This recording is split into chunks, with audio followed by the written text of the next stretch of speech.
ও অনেক দিন ধরেই বলছিল মন্দিরে যাবে পুজো দিতে, কিন্তু সেটা আর হয়ে উঠছিল না। তো আজকে ভাবলাম চলো বিকেলবেলা গিয়ে পুজোটা দিয়েই আসি।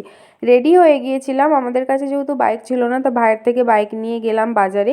পুজোর জন্য ফুল আমি আমাদের বাগান থেকেই তুলে নিয়ে গিয়েছিলাম, কিন্তু প্রসাদ, ধূপ, মোমবাতি এগুলো কেনার বাকি ছিল, ওগুলো কিনে নিয়ে গেলাম মন্দিরে।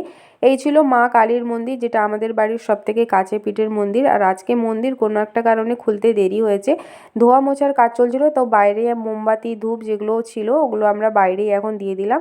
আর এই ছিল মন্দিরের এখন মেন আকর্ষণ, একটা বড় মহাদেবের মূর্তি, যেটা এখানে এই 5-7 বছর বা তারও বেশি সময় হয়েছে, এটা আগে ছিল না। মন্দিরে এখনো পুজোর কাজ বাকি ছিল, তাই আমি বসে বসে একটুখানি সেলফি নিচ্ছিলাম। তারপরে এলো পুরোহিত মশাই, আমরা পুজো দিলাম। অনেক সুন্দর ফাঁকা ফাঁকাতে মায়ের দর্শন করে আমরা খুব সুন্দরভাবে পুজো দিয়ে তারপরে গিয়েছিলাম সুগার অ্যান্ড স্পাইসেসে মেমেও আমারে যাবো ভেবেছিলাম, কিন্তু দেরি হয়ে গিয়েছিল তাই ওখানে গিয়েছিলাম। ওখান থেকে কয়েকটা এগলেস কেক আর পেস্ট্রি নিয়ে